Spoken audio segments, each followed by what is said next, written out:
The poem of the man God, the first year of the public life. Chapter 51. Judas Thaddeus at Bethsaida to invite Jesus to the wedding at Cana. 17th of October, 1944. I see the kitchen in Peter's house. In addition to Jesus, there are Peter and his wife, James and John. I think they have just finished eating their supper. They are talking, and Jesus takes an interest in fishing. Andrew enters and says, "Master, there is the man here, in whose house you are living, together with another man, who says he is your cousin." Jesus gets up and goes towards the door, saying, "Let them come in." And when he sees Judas Thaddeus in the light of the oil lamp and of the fireplace, he exclaims, "You, Judas?" "Yes, Jesus." They kiss each other. Judas Thaddeus is a handsome man in the fullness of his virile manhood. He is tall, although not quite so tall as Jesus, well built and strong, of a dark brown olive complexion, like Saint Joseph when young, but not sallow. His eyes have something in common with those of Jesus, because they are blue, verging on periwinkle. His brown beard is squarely cut, his hair wavy, but not so curly as Jesus's, and is the same hue as his beard. "I have come from Capernaum. I went there by boat, and I have come here in the same boat to gain time. Your mother sends me. She said, 'Susanna is getting married tomorrow. Please come to the wedding.' Mary will be there, and also my mother and brothers. All the relatives have been invited. You would be the only one absent, and they ask you to come and make the young couple happy." Jesus bows lightly, stretching out his arms, and says, "A wish of my mother is a law for me. But I will come also for Susanna and our relatives' sake. Only, I am sorry for you." And he looks at Peter and the others. "They are my friends," he explains to his cousin, and then he mentions their names, beginning with Peter's. He then adds, "And this is John," with a special expression that causes Judas Thaddeus to look at him more carefully, while the beloved disciple blushes. He ends the introduction, stating, "My friends, this is Judas, son of Alphaeus, my cousin according to the custom of the world, because he is the son of the brother of my mother's spouse, a very good friend of mine, and a companion both in life and in work. My house is open to you as it is to the master. Sit down." And then addressing Jesus, Peter says, "So, are we no longer going to Jerusalem with you?"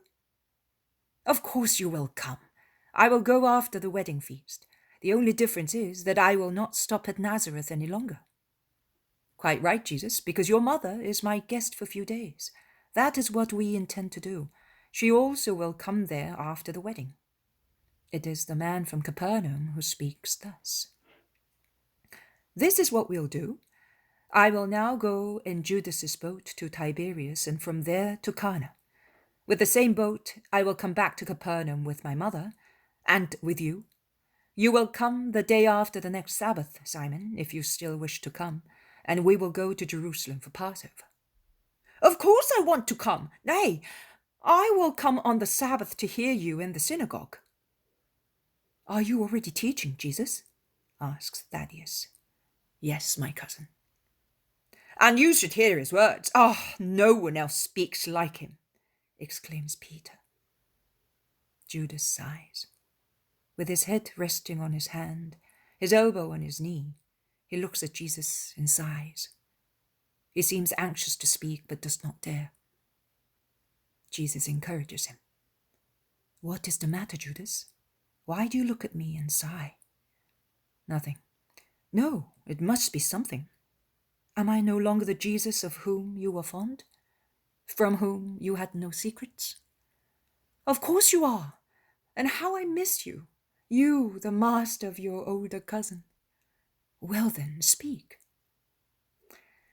"I wanted to tell you, Jesus, be careful. You have a mother. She is but you.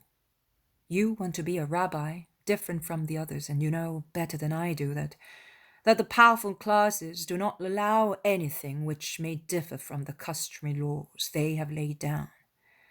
I know your ways of thinking. It is a holy one, but the world is not holy, and it oppresses saints. Jesus, you know the fate of your cousin, the Baptist. He is in jail. And if he is not yet dead, it is because of that evil tetrarch is afraid of the crowds and of the wrath of God. As evil and superstitious as cruel and lustful. What are you going to do? To what fate are you going to expose yourself? Judas, you are so familiar with my way of thinking, and that is what you ask me? Are you speaking on your own initiative? No, don't lie. You have been sent, certainly not by my mother, to tell me such things. Judas lowers his head and becomes silent. Speak, cousin. My father and Joseph and Simon are with him, for your sake, because they are fond of you and Mary. Do not look favorably on what you intend doing, and they would like you to think of your mother. And what do you think?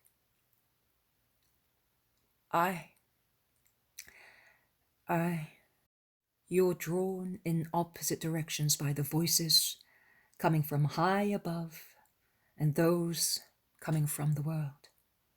I am not saying from below, I say from the world. The same applies to James, even more so. But I tell you that above the world there is heaven, and above the interest of the world there is the cause of God. You must change your ways of thinking. When you learn to do that, you will be perfect. And your mother? Judas, she is the only one who, according to the way of thinking of the world, should be entitled to recall me to my duty as a son. That is, to my duty to work for her and to provide for her material needs, and to my duty to assist and comfort her with my presence. But she does not ask for any of these things. Since she had me, she knew she would lose me, to find me once again in a much wider manner than the small family circle. And since then, she has prepared herself for that. Her unreserved, voluntary donation of herself to God is nothing new. Her mother offered her in the temple before she even smiled at life. And as she told me innumerable times, she spoke to me of her holy childhood, holding me close to her heart in the long winter evenings or in the clear starry summer nights. She gave herself to God since the dawn of her life in this world. And she gave herself even more when she had me, that she might be where I am, fulfilling the mission given to me by God. Everybody will abandon me at a certain moment, perhaps only for a few minutes, but everyone will be overcome by cowardice, and you will think that it would have been better for your own safety if you had never known me. But she, who understood and knows, she will always be with me, and you will become mine once again through her. With the power of her unshaken, loving faith, she will draw you to herself, and will thus bring you to me, because I am in my mother, and she is in me, and we are in God. I would like you all to understand that, both you, who are my relatives according to the world, and you, friends and children in a supernatural way. Neither you nor anyone else know who my mother is, but if you knew, you would not criticize her in your heart, stating she is not capable of keeping me subject to her, but you would venerate her as the closest friend of God, the mighty woman who can obtain all graces from the heart of the Eternal Father and from her beloved Son. I will certainly come to Cana. I want to make her happy. You will understand better after the wedding. Jesus is majestic and persuasive. Judas gazes at him. He's thinking. He then says, And I will certainly come with you, with these friends, if you want me, because I feel that what you say is right. Forgive my blindness and my brother's. You are so much holier than we are. I bear no grudge against those who do not know me. I am also without ill feeling towards those who hate me.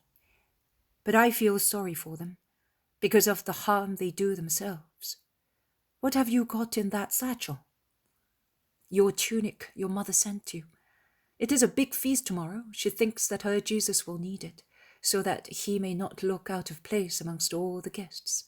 She worked from early morning till late night every day to have it ready for you. But she did not finish the mantle. Its fringes are not yet ready, and she is very sorry about it.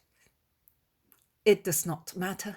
I will wear this one, and I will keep that one for Jerusalem. The temple is much more important than a wedding feast. She will be so happy. If you want to be on the way to Cana at dawn, you ought to leave at once. The moon is rising, and it will be a pleasant crossing, says Peter. Let us go then. Come, John. I am taking you with me. Goodbye, Simon Peter, James, Andrew. I will see you on the Sabbath evening at Capernaum. Goodbye. Goodbye, woman. Peace be with you and your house. Jesus goes out with Judas and John. Peter follows them as far as the lake and helps them cast off, and the vision ends. Jesus says, when it is time to arrange the work in order, insert the vision of the wedding at Cana here. Put in the date, 16th of January, 1944.